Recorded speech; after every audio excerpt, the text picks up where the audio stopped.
iniimbestigahan ng Philippine Navy ay kung may intensyon ba ang China na lasunin ang mga mangingisdang Pilipino.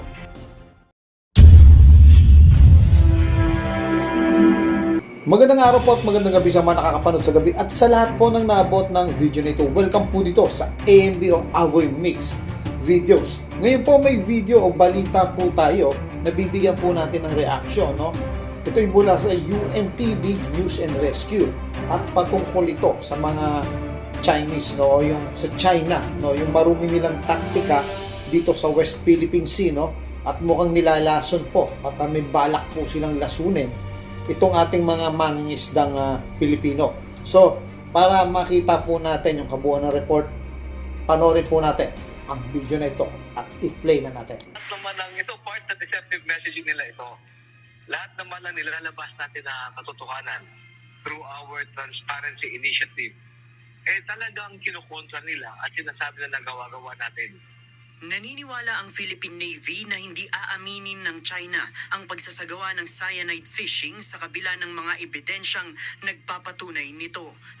Ayon kay Philippine Navy spokesperson for the West Philippine Sea, Rear Admiral Roy Vincent Trinidad, bahagi lang ng deceptive messaging ng China ang pahayag nito na fabricated o gawa-gawa lang ng Pilipinas ang paggamit umano ng China ng cyanide sa pangingisda sa West Philippine Sea.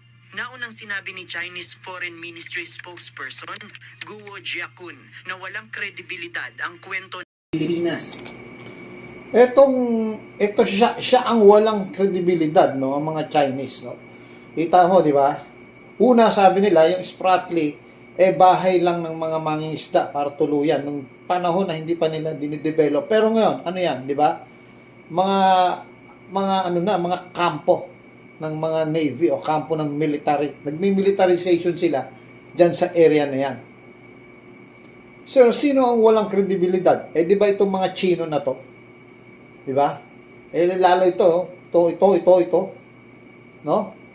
Ang tapang, no? Siguro kung dito yan, mukha niya, bugbog na yan. Pilipinas. Ayon kay Trinidad, base sa laboratory confirmation, napatunayang cyanide ang mga sample na nakuha sa mga barko ng China at hindi fabricated ang impormasyong ito. Isaan niya sa iniimbestigahan ng Philippine Navy ay kung may intensyon ba ang China na lasunin ang mga mangingisdang Pilipino. Yung galawan ng mga Chinese na yan, yung mga military nila, no? Naturingan silang malakas, di ba? Sabi nila malakas. Pero anong ginagawa nila? Malasindikato yung movement ng militar nila, malasindikato. Marumi magtrabaho. Hindi sila lumaban ng patas, no? Mga duwag di ba? No, dinadaan nila sa dami, dinadaan nila sa teknolohiya nila. Bukod na marami na nga teknolohiya, meron pang ganito issue, no? Napakarumi nila magtrabaho yung mga Navy ng Chinese, no? Yung mga Chinese Navy, Chinese Coast Guard, napakarumi nila magtrabaho. Mga unprofessional sila, mga barbaric sila.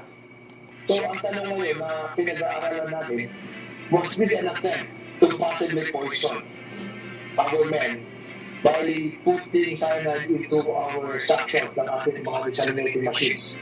Delikado niya ang cyanide dahil maaari itong makain ng mga isda na kapag kinain ng tao ay maaaring malason. Gayun din ang posibilidad na paghalo nito sa tubig na dumadaan sa desalination machine ng barko ng Philippine Navy.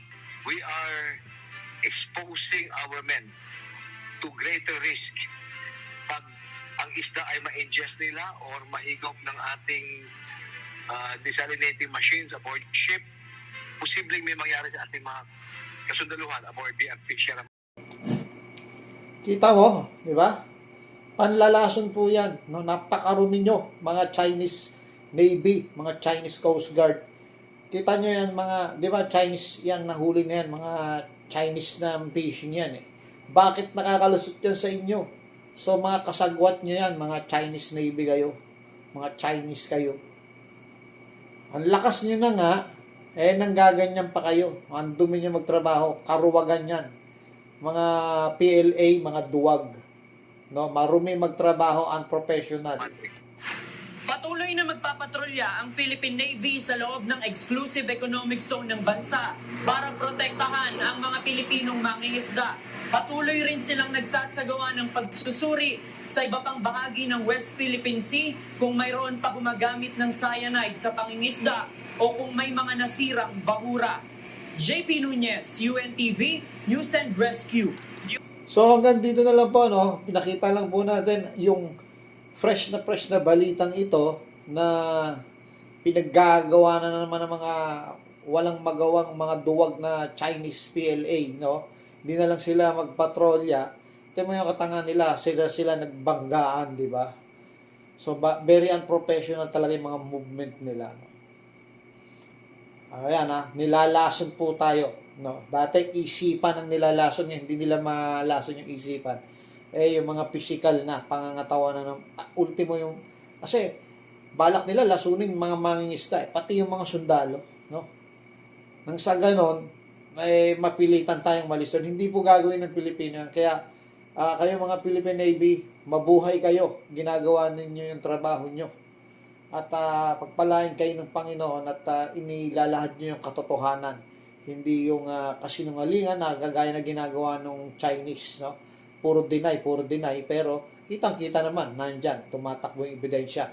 Ultimo yung mga Navy nila dyan na lumalampas sa teritoryo, sabi nila, ay hindi daw yung mga island doon na ginawa nila ay hindi para daw yun sa mga mangingisda, pero yun po ngayon ay militar na mga nandoon. So, doon pa lang, hindi nyo na paniniwalaan tong mga Chinese na to, mga ano to yung tinutukoy ko dito, yung Chinese government, no? Hindi na, wala silang credibility, sila ang walang kredibilidad, sila ang mga sinungaling, no? Yung mga Chinese PLA na yan, mga nasa government na umaangkin dyan sa kalayaan na yan, sila yung mga sinungaling, sila yung walang kredibilidad, sila yung mga nag-iimbento ng kwento. Kitang-kita naman yan, no? Ng media.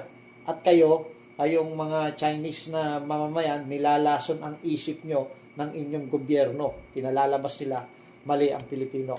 Hanggang dito na lang po. Ito po, Avoy Mix Videos. Maraming salamat po.